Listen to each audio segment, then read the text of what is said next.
আল্লাহ রাব্বুল আলামিন পবিত্র কোরআনুল কারীমের ৭ নং সূরা সূরাতুল আ'রাফ এর 11 নম্বর আয়াতে বলেন, বিসমিল্লাহির রহমানির রহিম।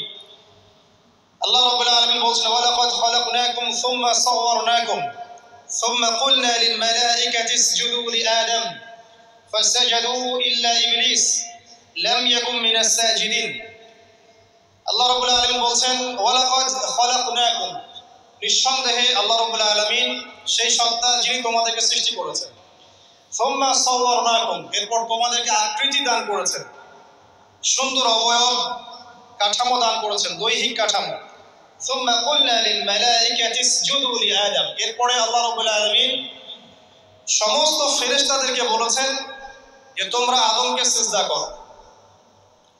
আর সূরা বাকারার মধ্যে আছে আল্লাহ পাক সৃষ্টি করার পরে আদম আলাইহিস সালামকে নাম